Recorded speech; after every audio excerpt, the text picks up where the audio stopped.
క్రీస్తు నామములో స్తుతులు స్తోత్రములు తెలియజేస్తున్నాను. ఈ ఆన్లైన్ లో వినడానికి విచ్చేసినటువంటి ప్రతి ఒక్కరు కూడా పేరు పేరున క్రీస్తు నామములో వందనాలు తెలియజేస్తున్నాను. ఈ దినమున మరి ఈ ఆన్లైన్ లో వినడానికి విచ్చేసిన వారికి వారి వారి కుటుంబాలకు స్థానిక సంఘాలకు క్రీస్తు నామను బట్టి ప్రత్యేకంగా వందనాలు తెలియజేస్తున్నాను. ఈ దినమున నాకు ఇచ్చినటువంటి అవకాశాన్ని సద్వినియోగం చేసినటువంటి క్రమంలో బైబిల్ గ్రంథము నుండి ఎన్నో పాఠములు మనం రోజువారీ వింటూ ఉంటున్నాం. ఈ దినము కూడా నేను కూడా ఒక ప్రత్యేకమైనటువంటి అంశముతో మీ ముందుకు వచ్చి ఉన్నాను. ఆ అంశం పేరు ప్రవక్తలు. అంశం పేరు ఈ దినమున పాఠం పేరు ప్రవక్తలు. ప్రవక్తలు అనగానే మీ అందరూ కూడా ఎన్నో సంగతులు తెలుసును. బైబిల్ గ్రంథం అంతా ప్రవక్తలతో నింపబడి ఉన్నది. కానీ దినాన్న కొందరు గూర్చి కొన్ని సంగతుల్లో మీకు చెప్పడానికి ఇష్టపడుతున్నాను. ప్రవక్తల గూర్చి గనక ఇన్ టైంలోనే ఇది పూర్తి చేయడానికి ప్రయత్నిస్తాను. చాలా పెద్ద పాఠమే కానీ కొద్దిగా కొన్నిటిని చదవకుండా ఆపితే అది చిన్న పాఠంగా కూడా చేసుకోవచ్చు. ఈ ప్రవక్తల గురించి గ్రంథంలో ఉన్నటువంటి సంగతులు చూసినట్లయితే దేవుని నామము అందు ఆయన సంగతులను బోధించేటి వారు ప్రవక్తలు అనబడిరి. 2 రాబోవు సంగతులను తెలియజేసి వచ్చినప్పుడు వాటిని దేవుని పేరట ప్రకటించినందున వారు రాబోవు సంగతులను తెలిపడి వారును సంగతి వాడుకలోనికి వచ్చింది. ఇప్పటి విషయములను నైనను రాబోవు సంగతులు నైనను తెలియజేయుటకు దేవునిచే పిలువబడి అధికార పొందిన వారు బైబిల్ నందు ప్రవక్తలు అనబడిరి. యాజకులు ప్రజల పక్షముగా దేవుని సన్నిధానమునందు నిలిచి ఈ ప్రజల పక్షమున మాట్లాడిరి. దేవునితో అనగా ప్రార్థనలతో యాచనలతో అభ్యర్థులతో ఈ యాజకులు చేశారు. అదే ప్రవక్తలైతే దేవుని పక్షముగా మానవుల ఎదుట నిలిచి దేవుని చిత్తమును వారికి అనగా ప్రజలకు తెలియజేసిరి. ఇట్లు యాజకులను ప్రవక్తలను ఒకరి పని ఒకరు సంపూర్తి చేసినట్లుగా బైబిల్ గ్రంథమునందు మనకు కనిపిస్తుంది. ఈ ప్రవక్తల గురించి మరి ఇస్లాం సమాజంలో ఉన్నటువంటి వాడబడిన పదము కానీ ఈ యూబురు సమాజంలో వాడబడినటువంటి పదము చూసినట్లయితే నబి అని పిలిచారు. నబి అంటే ఏమిటి? ప్రకటించేవాడని అర్థము. నబి అంటే ప్రకటించేవాడంటే శబ్దం వస్తుంది. దీనికి ఆధారం ద్వితీయోపదేశ కాండములో 18వ అధ్యాయం 15-16 వచనాలు 20 నుండి 20 వచనము 22 కూడా కనిపిస్తుంది. అలాగా ఈ ప్రవక్తులకు మరొక నామం ఉన్నది. ఏమని? దర్శకుడు అని కూడా వీరిని గూర్చి తెలుగు బైబిల్లో కూడా రాయటం జరిగింది. ఆధారము 1వ సమూయేలు 9వ అధ్యాయం 9వ వచనము, 2వ రాజులు 17వ అధ్యాయము 15వ వచనంలో ఉంది. వీరిని మరలా గ్రంథమందు ఏమన్నారంటే జ్ఞాన దృష్టి గలవారు అని కూడా ఉన్నది. గనక వీరిని దీని ఆధారం చూసినట్లయితే 2వ దినవృత్తాంతంలో 9వ అధ్యాయం 29, 12వ అధ్యాయం 15 ఈ విధంగా కనిపిస్తుంది. అంతేకాదు వీరిని దర్శనములు చూచడి వారిని కూడా రాయబడింది. ఇది మనకు యెషయా గ్రంథము 30వ అధ్యాయం 10వ వచనంలో ఇటు సంగతులు ఉంటున్నాయి. అదేవిధంగా వీరిని మరొక నామంతో పిలిచారు. ఏమిటది?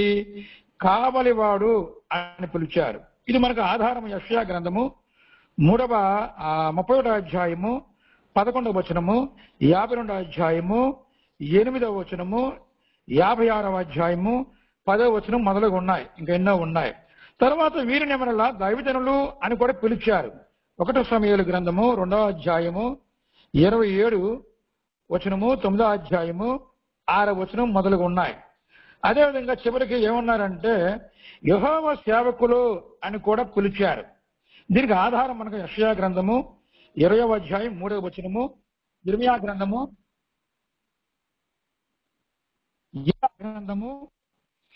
మనకు ఇర్మీయా గ్రంథంలో కూడా కనిపిస్తుంది. ఇర్మీయా గ్రంథంలో మనకు 25వ అధ్యాయము 4వ వచనం కనిపిస్తుంది. 26, 5వ వచనం మొదలుగా ఉన్నాయి. అదే విధంగా యెహోవా దూతలను చివరిగా వీరి గురించి ప్రస్తావన కనిపిస్తుంది. ఇది మనకు ఆధారము యెషయా గ్రంథము 44వ అధ్యాయము 26వ వచనము, హగ్గయి 1వ అధ్యాయము 13వ వచనము, అదే విధముగా మలాకి 3వ అధ్యాయం 1వ వచనములో ఇవన్నీ బిరుదుగా వీరికి కనిపిస్తున్నాయి. ఇదంతా కూడా ప్రవక్తల గూర్చి క్లుప్తమైనటువంటి ఉపోద్ఘాతముగా చెప్పబడుతూ ఉన్నది. ఇప్పుడు ప్రవక్తల్లోకి మనము వెళదాము. ప్రవక్తల్లో బైబిల్ గ్రంథంలో చూసినట్లయితే తొలిగా మనము చూసినట్లయితే ఎక్కడ కనిపిస్తుంది, ఎవరు కనిపిస్తున్నారు అన్నట్లయితే మనకు కొత్త నిబంధనలకు వెళ్ళినట్లయితే యోధా పత్రిక ఉన్నది. యోధా పత్రికలో 14వ వచనము 15వ వచనం చదువుదాం. 14వ వచనం చదువుతున్నాను. ఆదాము మొదలుకొని 7వ వాడైన హానోకు కూడా వీరిని గూర్చి ప్రవచించి, ఆది కాండంలో ఉన్నటువంటి ఒక వ్యక్తి గూర్చి ఆదాము మొదలుకొని 7వ వాడు అయినటువంటి హానోకు ప్రస్తావన యోధాలో కనిపిస్తుంది. ఈ యోధా ఎవరో కాదు, యేసు ప్రభువు యొక్క తమ్ముళ్లలో ఒకడు. మరియమ్మ గారికి శారీరకముగా సంబంధంతో పుట్టినటువంటి భర్త గారి యొక్క సంబంధంతో పుట్టినటువంటి కుమారుల్లో ఈ యోధా కూడా ఒకడై ఉన్నాడు. ఇట్లైనను ఇదిగో అందరినీ తీర్పు తీర్చుటకును వారిలో భక్తిహీనులందరూ భక్తిహీనముగా చేసిన వారి భక్తిహీన క్రియలన్నింటినీ గూర్చియు భక్తిహీనులైన పాపులు తనకు విరోధముగా చెప్పిన కఠినమైన మాటలన్నిటినీ గూర్చి వారిని ఒప్పించుటకును ప్రభువు తన వేవేల పరిశుద్ధుల పరివారముతో వచ్చును. ఈ యోధ చిన్న పత్రికే కనిపిస్తుంది. 1వ అధ్యాయం ఉంటుంది ఇందులో, 2వ అధ్యాయానికి అవకాశం లేదు.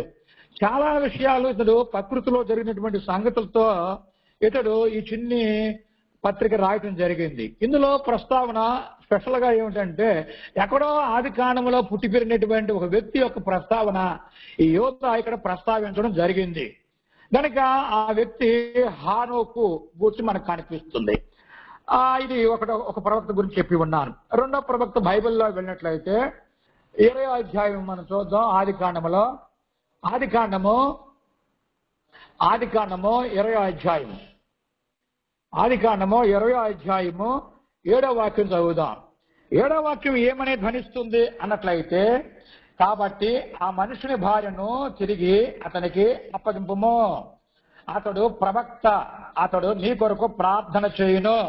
ఇక్కడ అబ్రహాం యొక్క ప్రస్తావన కనిపిస్తుంది ఈ ఆది కాండములో. ఇది మోషే గారి చేత రాయబడినటువంటి తొలి పుస్తకము. కనుక అబ్రహాము గారు కూడా ఏమై ఉన్నారంటే ప్రవక్త గారై ఉన్నాడు. బైబిల్ గ్రంథంలో ప్రవక్తల యొక్క విషయాలు చెప్పవలసి వస్తే అబ్రహాము గారు 2వ వాడిగా కనిపిస్తున్నాడు. ఈ 66 పుస్తకాల్లో ఎక్కడో ఏదో ఒక మూలన ఎవరో ఒక గురించి ఉంటుంది.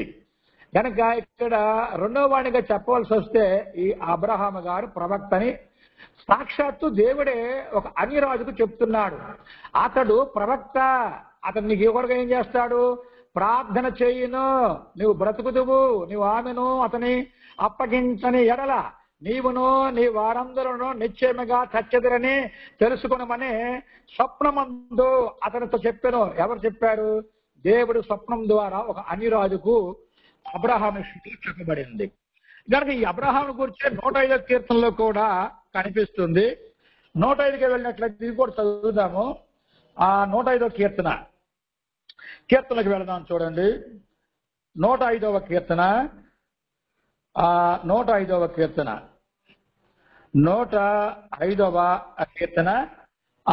13 చదువుదాం. 13లో ఏమని ఉన్నది? 13 అన్నట్లయితే, పిల్లలనేమి పెద్దలనేమి తన యందు భయభక్తులు గల వారిని యెహోవా ఆశీర్వదించును. యెహోవా మిమ్మును మీ పిల్లలను వృద్ధి పొందించును. భూమి ఆకాశములను సృజించిన యెహోవా చేత మీరు ఆశీర్వదింపబడిన వారు.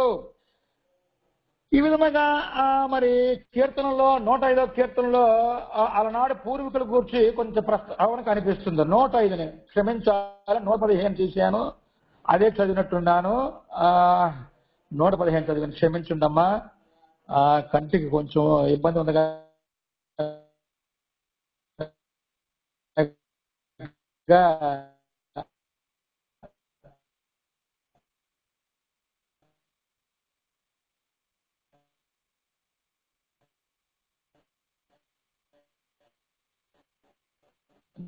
ఇలా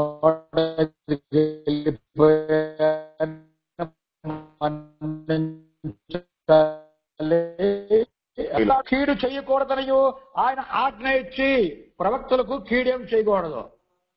కానీ ఇక్కడ ప్రస్తావిస్తున్నాడు, ప్రవక్తలకు దేవుడు ఎన్ని జాగ్రత్తలతో వారికి ఎస్కాట్ కల్పిస్తున్నాడో.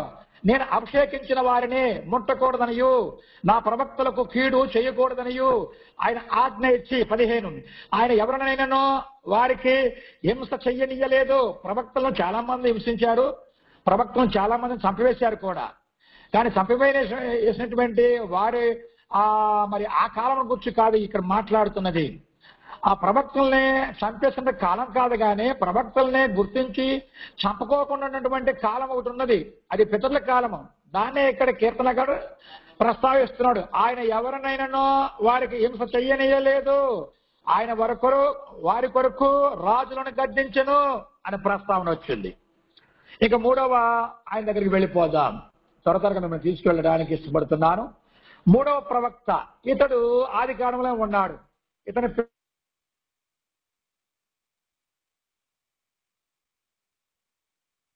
అధ్యాయము 27వ అధ్యాయము 27వ వచనం 27 చదువుతున్నాను. ఏమని? అతడు దగ్గరకు వచ్చి అతని ముద్దు పెట్టుకునెను. అప్పుడు అతడు అతని వస్త్రములను వాసన చూచి, ఇక్కడ ఇస్సాకు గారు వృద్ధాప్యం ఉన్నాడు, కొడుకులను జీవించడానికి పెద్ద కొడుకు జీవిస్తాను అని చెప్పడం జరిగింది. కానీ పెద్ద కొడుకు జీవన అందుకునే లోపే ఆ చిన్న కొడుకుని సిద్ధం చేసింది రెబ్కా, తన భార్య. రెబ్కాకు తెలుసు పెద్దవాడి కంటే చిన్నవాడు అధికమవుతాడని, దీవించబడతాడని చెప్పి గర్భంలో ఉండగానే యెహోవాకు మొరపెట్టినప్పుడు యెహోవా ఆవిడికి తెలియజేసిన సంగతి. అందుకని ఇక్కడ ఏం జరుగుతుంది, ఇస్సాకు కూడా మరి అతడు కొంచెం బ్లైండ్ మ్యాన్ అయిపోయాడు, అంటే కళ్ళు కనిపించలే వృద్ధాప్యం నిమిత్తం. అతడు దగ్గరికి వచ్చి అతని ముద్దు పెట్టుకున్నాను.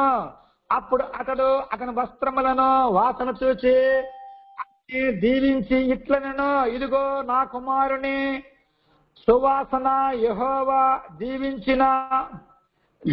దీవించిన చేని సువాసన వలెనున్నది. అతని యొక్క సువాసన అంట యెహోవా దీవించిన చేని యొక్క సువాసన వలె ఉన్నది అంటున్నాడు. నేను కూడా పల్లెటూరులో వరి పొలాలు ఏపుగా వచ్చినప్పుడు ఎదుగుతున్నప్పుడు ఆ వాసన చాలా బాగుంటుంది. పిల్లగాలు అంటారు, ఏ గాలు అంటారు, అది చాలా ఆహ్లాదం కలిగిస్తాయి. ఆ గట్లంట చాలా అంట, నేను కూడా తిరిగినోడే, నేను కూడా వ్యవసాయ పనులు చేసినోడే. ఇక్కడ యెహోవా దీవించిన చేని సువాసన వలెనున్నది. నిజంగా ఆ వాసనలు వేరుగా ఉంటాయి, ఆస్వాదించిన వాడికి తెలుస్తాయి, నాలాంటి వాడికి. కనుక ఏమంటున్నాడు 28లో, ఆకాశ మంచును భూసారమును విస్తారమైన ధాన్యమును ద్రాక్షరసమును దేవుడు నీకు అనుగ్రహించునుగాక. తర్వాత 29లో, జనములు నీకు దాసులగుదురు, జనములు నీకు సాగిలపడుదురు, నీ ఆ బంధు జనములకు నీవు ఏలికవై ఉందువు, నీ తల్లి పుత్రులు నీకు సాగిలపడుదురు, నిన్ను శపించువారు శపించబడుదురు, నిన్ను దీవించువారు దీవించబడుదురు. ఈ 29లో ఒక చిత్రమైన వాక్యం కనిపిస్తుంది. ఏమని? నీ తల్లి పుత్రులు నీకు సాగిలపడుదురు. కానీ ఇస్సాకు యొక్క దృష్టిలోనేమో పెద్దోడు దీవిస్తున్నాను అనుకుంటున్నాడు, కానీ ముందుకొచ్చి నిలబడిన వాడు చిన్నవాడు. కనుక దేవుడు చెప్పి ఉన్నాడు రెబ్కాకు విషయాన్ని, పెద్దవాడు చిన్నవాడికి దాసుడవుతాడని చెప్పి. అదే మాట ఇక్కడ దేవుడు కూడా ఇస్సాకు నోట పలికిస్తున్నాడు. నీ తల్లిపుత్రులు అంటే ఇంకెవరున్నారు? ఇద్దరే కదా పిల్లలు, వారిద్దరికే. కనుక నీ తల్లిపుత్రులు నీకు సాగిలపడుదురు అని రాయబడింది. ఇజ్రాయేల్ జనాల ముందు మరి వీరి అన్నగారి యొక్క మరి కుటుంబాలన్నీ కూడా అలాగే కనిపించాయి మనకు. అదే చూసినట్లయితే ఇంకా 39:40లో కూడా కనిపిస్తుంది. 39 చూద్దాం, చూడండి. 39లోకి వెళ్ళండి.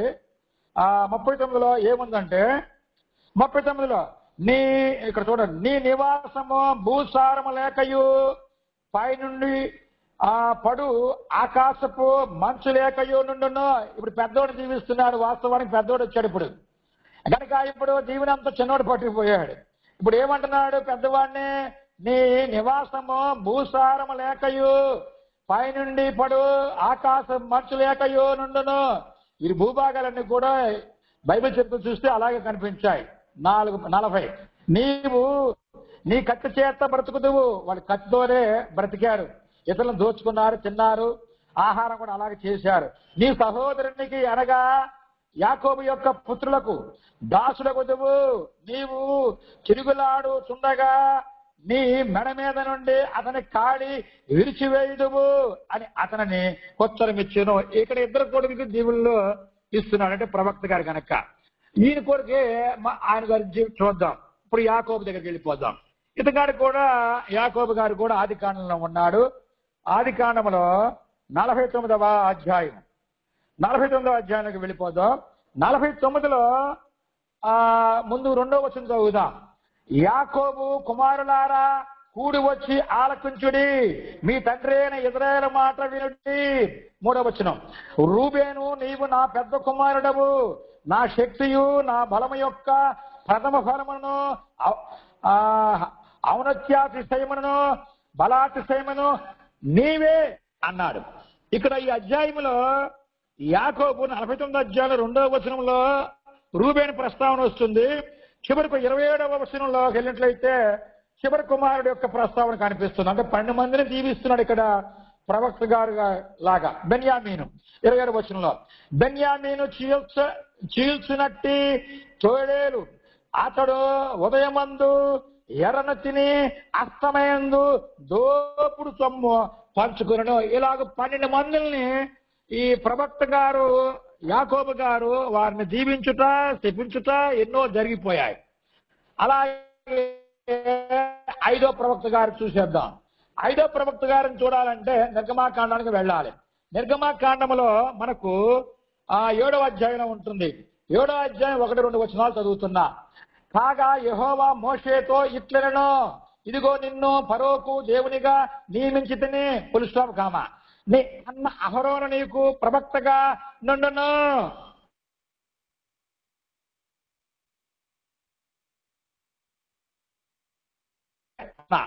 రెండవ వచనంలో, నేను నీకు ఆజ్ఞాపించినది యావత్తు నీవు పలకవలెను, పర్వతన దేశములో నుండి ఇశ్రాయేలీయులను పోనీయవలెనని నీ అన్న అయిన అహరోను అతనితో చెప్పును. ఇక్కడ అహరోను గారు కూడా ప్రవక్త గారిని ఆధారం చూశాం. ఇందులోనే మనం చూసినట్లయితే సంఖ్యాకాండానికి వెళదాం. సంఖ్యాకాండంలో మరి కొందరు కనిపిస్తున్నారు. సంఖ్యాకాండం 11వ అధ్యాయంలో చూద్దాం. 11వ అధ్యాయంలో 25 నుంచి 29 వరకు ఉన్నాయి, కానీ అన్ని వద్దు మనకు. 20 చదువుదాం. 20 చదువుతున్నాను. ఏమని ఉంది? యెహోవా మేఘములో దిగి అతనితో మాట్లాడి అతని మీద వచ్చిన ఆత్మలో పాలు ఆ 70 మంది పెద్దల మీద ఉంచెను. కావున ఆత్మ వారి మీద నిలిచినప్పుడు వారు ప్రవచించిరి, గాని మరలా ప్రవచింపలేదు. ఒక్కసారి 1 టైం కొంతమంది 70 మంది ప్రవక్తలు ప్రవచించారు. వీళ్ళ పేర్లు అన్ని పేర్లు మనకు కనిపించవు. ఇశ్రాయేలు యొక్క పెద్దలు అని వీరి గురించి చెప్పవచ్చు. ఇదంతా కూడా 25 నుంచి 29లో చదివితే కనిపిస్తుంది. 2 మాత్రం అటెండ్ అవ్వలేదు, వాళ్ళు పాలెములో ఉన్నారు, అక్కడే వారు ప్రవచించారు. ఒకేసారి జరిగింది ఇది. తర్వాత మరొక ప్రవక్త 7వ ప్రవక్త గురించి చదువుదాం. 7వ ప్రవక్త గారు ఎవరంటే ఇదిగాడో సంఖ్యాకాండమే. సంఖ్యాకాండంలో 12వ అధ్యాయానికి వెళ్దాం. ఇప్పుడు 12వ అధ్యాయము 6వ వచనం చదువుదాం. 6వ వచనంలో, వారి ఇద్దరు రాగా ఆయన నా మాటలు వినుడి, మీలో ప్రవక్త యుండని ఎడలా యెహోవాకు నేను దర్శనమిచ్చి అతడు నన్ను తెలుసుకున్నట్లు కలలో అతనితో మాట్లాడుదును. నా సేవకుడైన మోషే అట్టివాడు కాడు. ఇక్కడ వివాదం వచ్చింది. ఈ వివాదం అంటే మోషే గారే పెద్దవాడు, రకరకాల పనులను చేస్తున్నాడు, దేవుని యొక్క నామంలో ఎన్నో చేస్తుంటే అక్కడ తిరుగుబాటు కనిపిస్తుంది. ఇది 6వ వచనం నుంచి 8వ వచనం వరకు వెళుతుంది. కానీ డైరెక్ట్ గా ఇతని గురించి ఇవ్వాలంటే ద్వితీయోపదేశ కాండానికి వెళ్ళిపోదాం. ద్వితీయోపదేశ కాండంలో ఏమనుందంటే, ద్వితీయోపదేశ కాండము 18వ అధ్యాయానికి పోదాం. 18వ అధ్యాయం 16వ వాక్యం చదువుతున్నా. ఏమని ఉంది ఇక్కడ? ఈ గొప్ప అగ్ని నాకు ఇకను కనపడకుండును గాక అని చెప్పి తిని, ఆ సమయమున నీ దేవుడైన యెహోవాను నీవు అడిగిన వాటన్నిటి చొప్పున నీ దేవుడైన యెహోవా నీ మధ్యను నా వంటి ప్రవక్తను నీ సహోదరులలో నీ కొరకు పుట్టించును, ఆయన మాట నీవు వినవలను. ఇక్కడ 2 ప్రవక్తలు కనిపిస్తున్నారు. ఒకరేమో మోషే గారు కనిపిస్తున్నారు, నా వంటి ప్రవక్త అంటున్నాడు ఆయన గురించి. ఇంకొక రాబోయే ప్రవక్త ఆ కాలంలో రాబోయే ఆయన గురించి ప్రవచనం, అది యేసుప్రభు వారి గురించి. కనుక ఇక్కడ ప్రవక్తగా 7వ ప్రవక్తగా మనకు మోషే గారికి ప్రస్తావన కనిపిస్తుంది. మరొక చోటకు వెళ్ళిపోదాం, త్వర త్వర తీసుకెళ్తానని చెప్పే కదా. న్యాయాధిపతులకు వెళ్ళిపోదాం. న్యాయాధిపతుల గ్రంథమునందు 6వ అధ్యాయము 7వ వచనం నుంచి 10 వచనాల వరకు ఉన్నాయి. మిద్యానుల వలన బాధను బట్టి ఇశ్రాయేలులు యెహోవాకు మొరపెట్టగా యెహోవా ఇశ్రాయేలుల పెద్దలకు ప్రవక్తలకని పంపెను. అతడు వారితో ఎలాగో ప్రకటించాను. ఈ సందర్భంలో ఈ న్యాయాధిపతులు 6వ అధ్యాయం 7 నుండి 10 వచనాల్లో చూస్తే ఒక ప్రవక్త గారు ప్రస్తావన ఉంటుంది. కానీ ప్రవక్త గారి పేరు లేదు. అంటే పేరు లేని ప్రవక్తని మనం చెప్పుకోవచ్చు అంటే చెప్పుకోవాల్సిందే. సమాచారం లేదు, మనమేం పెట్టుకుంటాం. దేవుడు ఏమైతే కొందరు పేర్లు ఇవ్వడానికి ఇష్టపడలేదు, ఎందుకో మనకు తెలియదు సంగతి. యోబు భార్య అన్నారు, నోవాహు భార్య అన్నారు. వారిద్దరు కూడా స్త్రీలు, చాలా విలువైన వారు, ఇంపార్టెంట్ పర్సన్లే. కానీ పేరు లేదు. ఇక్కడ ప్రవక్త గారి పేరే కనిపించట్లా. అది మనం దాని గురించి దెబ్బలాడుకునే అవసరం లేదు, ఇబ్బంది పడిన అవసరంలా. పేరు లేని ప్రవక్త ప్రస్తావన అక్కడ. మరొక 10వది చూస్తున్నాను మనం ఇక్కడ. 1వ దినవృత్తాంతాలకు వెళదాం. 1వ దినవృత్తాంతములో 1వ దినవృత్తాంతములు 17వ అధ్యాయానికి వెళదాం. 17వ అధ్యాయంలో 1 నుండి 4 వచనాలు చదివినట్లయితే ఇందులో కనిపిస్తుంది. దావీదు తన ఇంట నుండి ప్రవక్త అయిన నాతానును పిలువనంపించెను. ఇక్కడ నాతాను ప్రస్తావన కనిపిస్తుంది. నాతాను కూడా ప్రవక్త గారే. గనక ఇతడు మరి మందిరాన్ని కట్టాలని ఎంతో ప్రయాసతో పడుతున్న పరిస్థితులు కనిపిస్తాయి. ఇతనితో కూడా, తర్వాత గాలితో కూడా సంబంధాలు ఉన్నాయి ఈ ప్రవక్తలతో, సమయాలతో ప్రారంభించబడి. కానీ ఇక్కడ నాతాను ప్రవక్త ఉన్నాడు. దావీదు తన ఇంట నుండి ప్రవక్త అయిన నాతానును పిలువనంపించిన, మనకు ఆధారం కావాలి కనుక ఇది సరిపోద్ది. కింద 4 వరకు వెళితే కొన్ని విషయాలు కనిపిస్తాయి, అది తప్పిస్తున్నాను. కానీ ఇక్కడ నాతాను ప్రవక్త 19వ వరకు కనిపిస్తున్నాడు. మరొక ప్రవక్త గురించి చూద్దాం. ఇది 2వ సమూయేలు గ్రంథంలో ఉంది. 2వ సమూయేలు వెళ్ళిపోదాం. 2వ సమూయేలు గ్రంథంలో 24వ అధ్యాయం వెళదాం. 24వ అధ్యాయము 11 నుండి 13 వచనాల్లో మరి ఒక వ్యక్తి గురించి కనిపిస్తున్నాడు. ఇతడి పేరు గాదు. 11లో ఉదయమున దావీదు లేచినప్పుడు దావీదునకు దీర్ఘదర్శియకు గాదునకు యెహోవా వాక్కు ప్రత్యక్షమై, దీర్ఘదర్శి అన్న ప్రవక్తే. గనక నీవు పోయి దావీదుతో ఇట్లనము, యెహోవా సెలవిచ్చినది ఏమనగా 3 విషయములను. ఇక్కడ దావీదు తప్పు చేశాడు, జనాభాను లెక్కించాడు. దేవుడేమో 3 పనిష్మెంట్లు పంపిస్తున్నాడు. ఈ సందర్భంలో ఈ గాదు ప్రస్తావన వస్తుంది. దీర్ఘదర్శి అని రాయబడింది. ఈయన కూడా ప్రవక్తే. అలాగే 11వ ప్రవక్త గురించి చూద్దాం. 11వ ప్రవక్త ఎక్కడుంటాడంటే మనకు అపోస్తల కార్యాలకు వెళ్ళిపోవాలి. అపోస్తల కార్యగ్రంథములో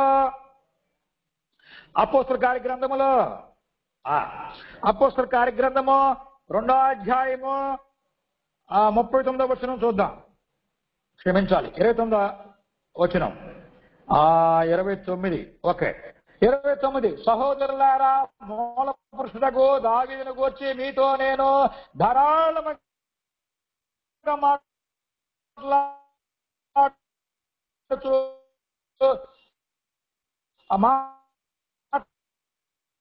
మాట్లాడవచ్చును. అతడు ప్రవక్త అయి ఉండెను. దావీదు గారు కూడా ప్రవక్తే. ఈ ప్రవక్త అనేక ప్రవక్తలతో మాట్లాడటం జరిగింది. చూసారా, సమూయేలు ప్రవక్తతో, అదేవిధంగా నాతానుతో, గాజుతో సంబంధాలు ఉన్నాయి ఈ ప్రవక్త గారికి. గనక ఇతడు ప్రవక్త అని స్పష్టంగా ఈ దావీదు గురించి కనిపిస్తున్నది. 31లో చదివినట్లయితే క్రీస్తును శబ్దమునకు అవశక్తుడని అర్థము, పాతాళములో విడువబడలేదనియు ఆయన శరీరము కుళ్ళిపోలేదనియు దావీదు ముందుగా ఎలా తెలుసుకున్నాడు? ప్రవక్త కనుక తెలుసుకున్నాడు. ఈ ప్రవక్తలకు ఎన్ని తెలుస్తాయో చివరిలో చెప్తాను. చాలా అన్ని తెలుసు, కొన్నే కాదు. తెలుసుకొని ఆయన పునరుద్ధానం గురించి చెప్పాను. దావీదు ప్రవక్త గారు ఆయన పునరుద్ధానం గురించి, క్రీస్తు పునరుద్ధానం గురించి దావీదు కూడా ప్రస్తావించినట్లుగా అపోస్తల కార్య గ్రంథంలో కనిపిస్తున్నది. తర్వాత 12వ ప్రవక్త అహియా. ఇతడు ఈ అహియా గురించి మరి మనకు చూసినట్లయితే ఎక్కడ కనిపిస్తుందంటే 1వ రాజుల గ్రంథం 14వ అధ్యాయం 1 నుంచి 4 వరకు 8 నుంచి 10 వచనాలు కనిపిస్తుంది. ఈ అహియా ఇతను చదవట్లేదు, ఎత్తేస్తున్నా. అలాగే బలిపీఠం అనేది ఒక కట్టబడింది. తర్వాత ఒక దైవజనుడు అక్కడికి వెళ్ళి ఆ బలిపీఠంతో మాట్లాడతాడు. అది మనకు కనిపిస్తుంది ఎక్కడంటే 1వ రాజులకు వెళ్ళిపోదాం. 1వ రాజుల గ్రంథం ఇది ఖచ్చితంగా చదవాలి. 1వ రాజుల గ్రంథము 1వ రాజుల గ్రంథము 13వ అధ్యాయము 1వ రాజుల గ్రంథము 13వ అధ్యాయము 3వ వచనం చదువుతున్నాను. 3 నుండి 8 వరకు మనం వెళ్ళాలి. 3 నుండి ఈ బలి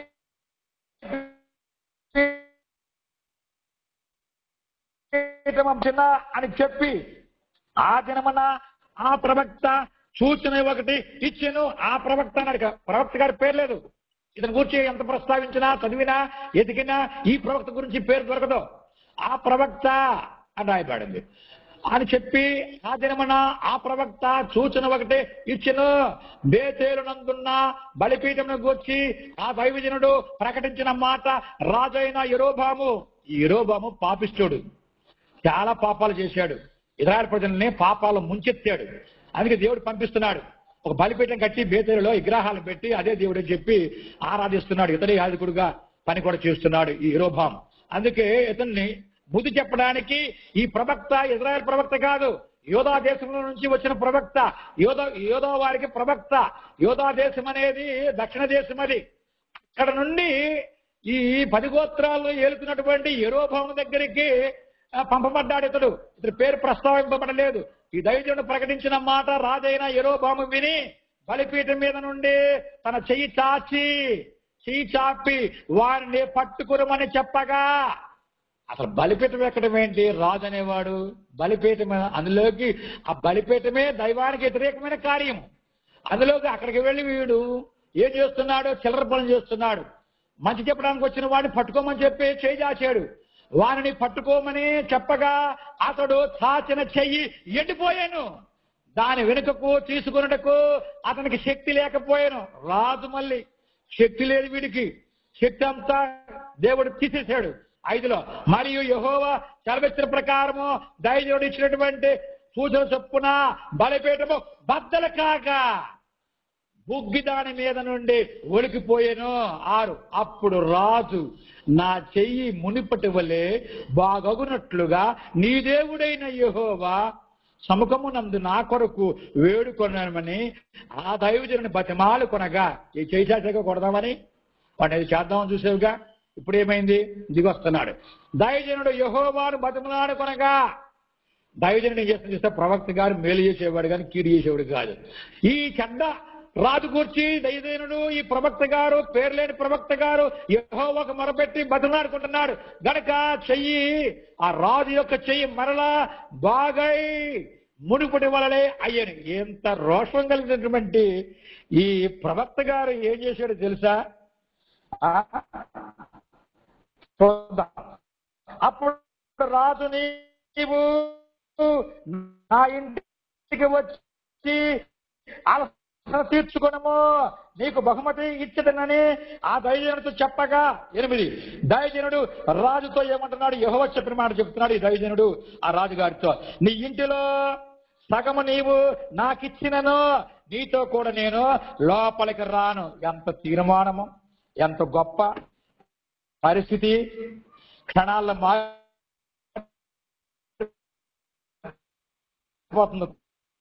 కొంతమంది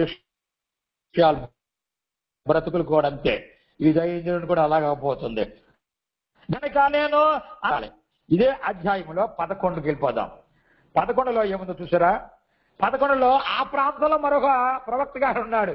ఆ ప్రాంతంలో అతడు బేతేలు ముసలి ప్రవక్త అని రాయబడింది. బేతేలు, ఇదంతా బేతేల్లో జరుగుతుంది. పాపం అంతా బేతేల్లోనే జరిగింది అప్పట్లో. కనుక అక్కడ ఇశ్రాయేలు 10 గోత్రాలకి ఒక ప్రవక్త ఉన్నాడు. ఆయన పేరేమని రాయబడింది? బేతేలు ముసలి ప్రవక్త అని రాయబడింది. కనుక బేతేలులో ప్రవక్తయగు ఒక ముసలివాడు కాపురం ఉండెను. అతని కుమారుల్లో ఒకడు వచ్చి బేతేలులో దైవజనుడు ఆ దినమున చేసిన క్రియలన్నిటినీ అతడు రాజుతో పలికిన మాటలన్నింటినీ తమ తండ్రితో తెలియజెప్పగా, అబ్బాయి వచ్చి ఈ సంగతులని చెప్పాడు. చెప్తే ఏం జరుగుతుందో చూద్దాం. 12లో వారి తండ్రి అతడు ఏ మార్గం వెళ్ళిపోయానని వారిని అడగగా అంతటా అతని కుమారులు యోధా దేశంలో నుండి వచ్చిన దైవజనుడు, యోధా దేశానికి పడదు అసలు, అక్కడి నుంచి వచ్చాడు చెప్తున్నాడు. ఏ మార్గం వెళ్ళిపోయినని తెలుసుకున్నాడు. 13లో పిమ్మట అతడు ఏం చేస్తున్నాడు? పిమ్మట అతడు ఒక గాడిదను కట్టించుకున్నాడు, కుమారుని పిలిపించుకున్నాడు, రైన వెళ్ళిపోతున్నాడు. స్పీడ్ గా వెళ్ళిపోతూ అతడు ఎక్కడ ఆగాడు? ఆ ముసలి ప్రవక్త పరుగులు పెడుతున్నాడు వాహనం ఎక్కి, గాడిద వాహనం ఎక్కి. 14లో మస్తకి వృక్షం కింద అతడు కూర్చుండగా చూచి యోధా దేశంలో నుండి వచ్చిన దైవజనుడవు నీవేనా అని అడగగా అతడు నేనే అనేను. 15 అప్పుడు అతడు నా ఇంటికి వచ్చి భోజనము చేయమనగా 16లో అతడు నేను నీతో కూడా మరలి రాజాలను నీ ఇంట ప్రవేశింపను మరియు నీతో కలిసి ఆ స్థలమందు అన్నపానములో పుచ్చుకొనను. బాగానే ఉంది. 17లో నీవు అచ్చట అన్నపానములో పుచ్చుకునవద్దనియు నీవు వచ్చిన మార్గమున పోవుటకు తిరగవద్దనియు యెహోవా నా చేత ఆ మాటలో చెప్పించి ఉన్నాడు, నాకు తెలియజేసి ఉన్నాడని సెలవిచ్చాడు. 18లో అందుకతడు ప్రవక్త నేను నీ వంటి ప్రవక్తనే మరియు దేవదూత వచ్చి ఒక్కడు యెహోవా చేత సెలవు పొంది అన్నపానములు పుచ్చుకున్నటకై అతను నీ ఇంటికి తోడుకొని రమ్మని నాతో చెప్పినని అతనితో అబద్ధమాడేశాడు. ఇక్కడ ఇతడు అబద్ధమాడి తీసుకుపోతున్నాడు ఇంటికి. తీసుకుపోయి చక్కగా ఆయన పెట్టినటువంటి అంతా తిన్నాడు. వాడు 20లో వాడు భోజనము చేయుచుండగా అతని వెనుకకు తోడుకొని వచ్చినటువంటి ఆ ప్రవక్త యెహోవా వాక్కు ప్రత్యక్షమైన ఈ యోధానుడు వచ్చినటువంటి ప్రవక్త గారి ముసలి ప్రవక్త మాట్లాడినాడు కనుక దేవుడు కూడా ఈ ముసలి ప్రవక్త చెప్పిస్తున్నాడు. 21లో అంతటా అతడు యోధా దేశంలో నుండి వచ్చిన దైవజనుడిని పిలిచి యెహోవా ఎలాగునా ఆజ్ఞించుతూ ఉన్నాడు, నీ దేవుడని యెహోవా నీకు ఆజ్ఞాపించిన దానిని గైకొనక. 22 ఆయన సెలవిచ్చిన నోటి మాట మీద తిరగబడి నీవు వెనుకకు వచ్చి నీవు అచ్చట అన్నపానములు పుచ్చుకున్న వలదని ఆయన సెలవిచ్చిన స్థలమున భోజనము చేసి ఉన్నావు గనుక నీ కళేబరము నీ పితరుల సమాధిలోనికి రాకపోవునని ఎలుగెత్తి చెప్పాను. చూసారా ఎలా ఉందో? ఎవరితో చెప్పిస్తున్నాడు దేవుడు? చూసారా?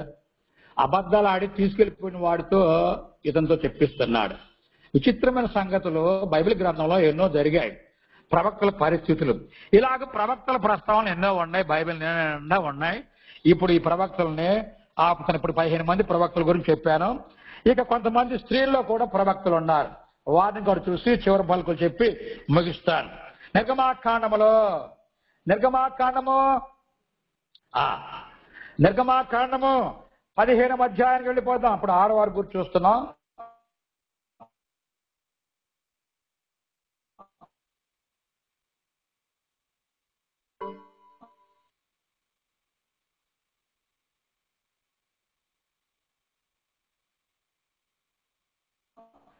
ఇక్కడ మిరియాం వచ్చేసింది ఆధారం కనుక 21కి వెళ్ళనవసరంలా.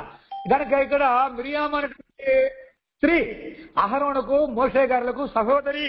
ఈవిడ ఇక్కడ మనకు ఆధారం కనిపిస్తుంది. అదేవిధంగా న్యాయాధిపతుల్లో కూడా చూసినట్లయితే న్యాయాధిపతుల్లో కూడా ఒకరు కనిపిస్తున్నారు. న్యాయాధిపతులు 4వ అధ్యాయం 4వ వచనంకి వెళ్ళిపోతాం.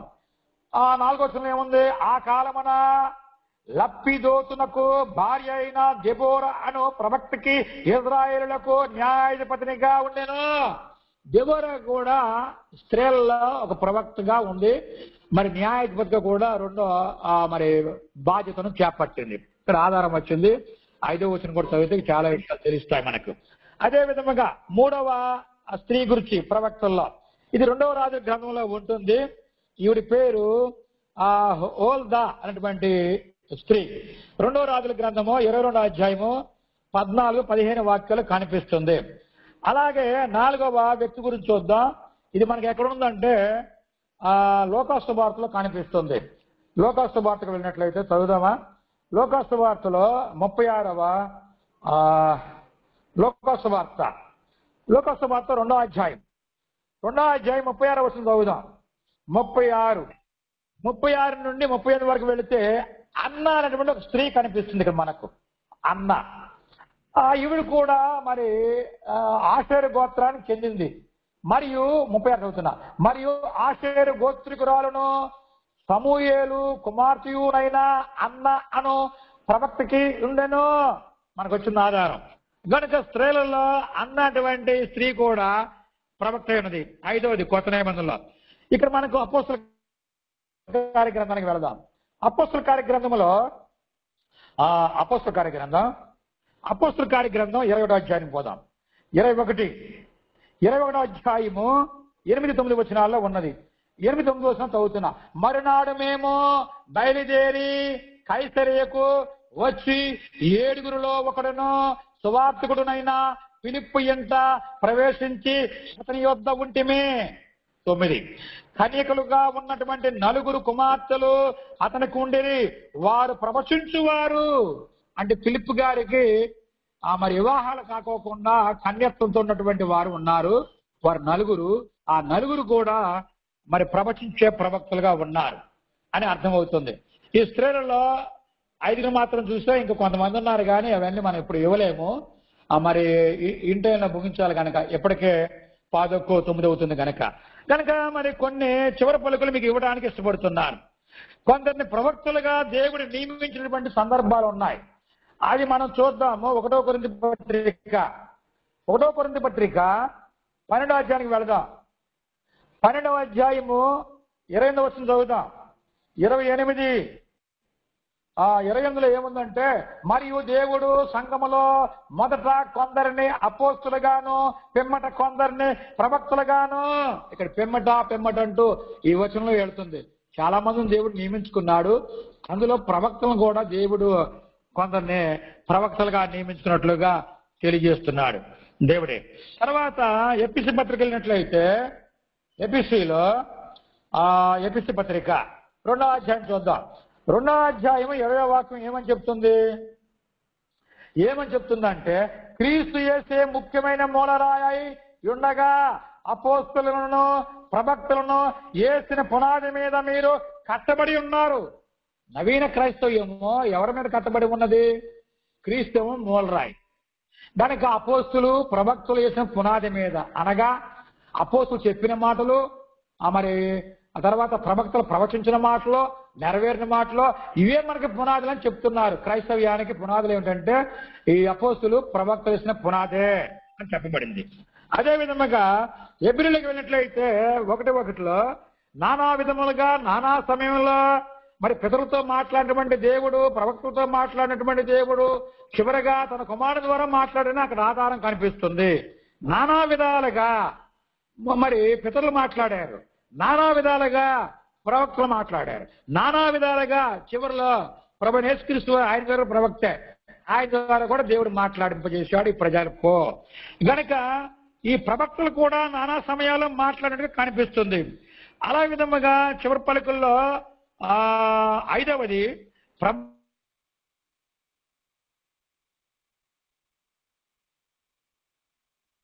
ఎక్కడ కనిపిస్తుందంటే 1వ పేతురు పత్రిక వెళ్ళిపోవాలి. 1వ అధ్యాయము 10వ వాక్యం చదువుతున్నాను, ఇంటేలా ముగిస్తాను. 10వ వాక్యం ఏమంటుంది? మీకు కలుగు ఆ కృపను గూర్చి ప్రవచించిన ప్రవక్తలు ఈ రక్షణ గూర్చి పరిశీలించచ్చు. ప్రవక్తలు ఏం చేశారంట? ఇప్పుడు మనం పొందుకుంటున్నాం యేసుక్రీస్తు వారిని ధరించుకుని రక్షణ, దేవుని దగ్గరికి పోవడానికి బాప్తిసం ద్వారా తొలెడుగు మారు మనసు పశ్చాత్తాపముతో. దీని ఏమంటున్నారు? మీకు కలుగు ఆ కృపను గూర్చి ప్రవచించిన ప్రవక్తలు ఈ రక్షణ గూర్చి పరిశీలించుచు తమ యందున్న క్రీస్తు ఆత్మ క్రీస్తు విషయమైన శ్రమలను గూర్చియు అని రాయబడింది. ఈ క్రీస్తు గూర్చి కూడా ప్రవక్తలు ఎన్నో విషయాలు పరిశీలన చేసుకుంటూ వచ్చి ఉన్నట్లుగా ఇక్కడ ఆధారం చెప్పబడుతుంది.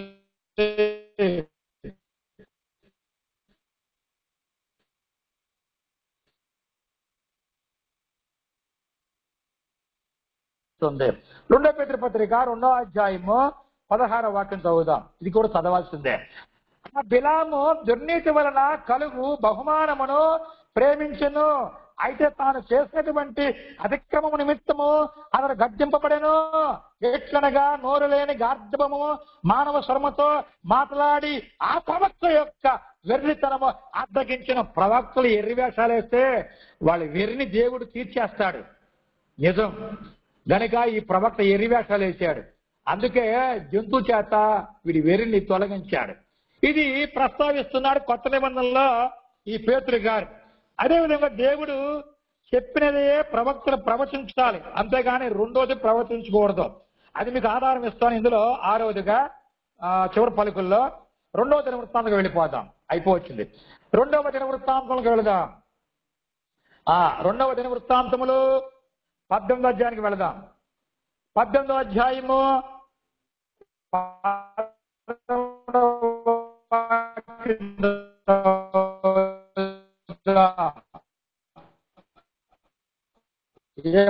ప్రవచించునని చెప్పాను. మేకా అయినటువంటి వ్యక్తి ఈయన కూడా ప్రవక్త గారే. ఏం చెప్తున్నాడు? జీవము గల దేవుడు, జీవము తోడు ఆ దేవుడు అయినటువంటి యెహోవా నాకు ఏమైతే సెలవిస్తాడో దానినే ప్రవచిస్తాను గాని ఏరొక దాన్ని నేను ప్రవచించడం తెలియజేస్తున్నాడు. అంటే ప్రవక్తలు ఎంత కఠినంగా మాట్లాడుతారో ఇక్కడ కనిపిస్తుంది మనకు. మరి చివరిగా ముగించబోతున్నాను కనుక ఇంతకు ఈ ప్రవక్తల గురించి ఒక మంచి మాట మీకు చదివి పంచాలనుకుంటున్నాను. ఇది అపోస్తల కార్యగ్రంథంలో ఉంటుంది. అపోస్తల కార్యగ్రంథంలో అపోస్తల కార్యగ్రంథము చూసారా?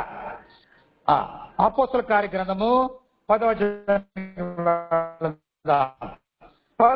అధ్యాయము 43వ వచనం చదువుదాం. 43వ వచనము చాలా బాగుంటుంది, చూడండి. ఆయన యందు విశ్వాసముంచు అందరూ ఆయనను గూర్చి సాక్ష్యమిచ్చుచూ ఉన్నారనను. ఇక్కడ ప్రవక్తల ప్రస్తావన వస్తుంది. ఆల్ ప్రవక్తలు. ఈ ఆల్ ప్రవక్తలు ఏం చేశారట? మరల చదువుతున్నా. ఆయన యందు విశ్వాసముంచు వాడెవడో వాడు ఆయన నామము మూలముగా, ఎవరి నామం మూలముగా పాప క్షమాపణ పొందినని ప్రవక్తలందరూ క్రీస్తు నామంలో బాప్తిసం పొందాలి, క్రీస్తు నామంలో పాప క్షమాపణ పొందాలి, క్రీస్తు నామంలోనే అన్ని దేవునికి తెలియజేయాలి. కృతజ్ఞత గాని, మాట చేత గాని, క్రియ చేత గాని. ఇవన్నీ ప్రవక్తలు చెప్పిన మాటలే. ఆయన యందు విశ్వాసం ఉంచువాడు ఎవడో వాడు ఆయన నామము మూలముగా పాప క్షమాపణ పొందునని. మనం పాప క్షమాపణ పొంది బాప్తిసం పొందుకున్నాం, మారుమనసు పొంది. ఇవన్నీ కూడా ఎవరు చేశారంట? పాప క్షమాపణ పొందునని ప్రవక్తలందరూ. కొందరు కాదు బాబు, ప్రవక్తలందరూ ఆయనను గూర్చి, ఎవరిని గూర్చి? యేసుబాబుని గూర్చి, యేసు ప్రభు వారిని గూర్చి సాక్ష్యమిచ్చుచూ ఉన్నారనను. చూసారా? ప్రవక్తలు అంటే ఆటోమేటిక్ సభ్యులు కాదు. వీళ్ళందరూ కూడా రాబోయేటువంటి క్రీస్తు ప్రభు గురించి ఎన్నో సంగతులు తెలుసుకున్నవారు. లాస్ట్ అండ్ ఫైనల్ గా ఒక మాట ముగించిపోతున్నాడు. ఇది ప్రకటన గ్రంథంలో ఉంటుంది. ఆ మాట ప్రకటన గ్రంథము 22వ అధ్యాయము 6వ వచనం చదువుతున్నా, ముగిస్తున్నాను. ఇక 6వ వచనం ఏమని చెప్తుంది? మరియు ఆ దూత ఎలాగో నాతో చెప్పెను, ఈ మాటలో నమ్మకములను సత్యమునై ఉన్నవి. ప్రవక్తల ఆత్మలకు దేవుడగు ప్రభువు. చూసారా? ప్రవక్తల ఆత్మలకు దేవుడగు ప్రభువు త్వరలో సంభవింపవలసిన వాటిని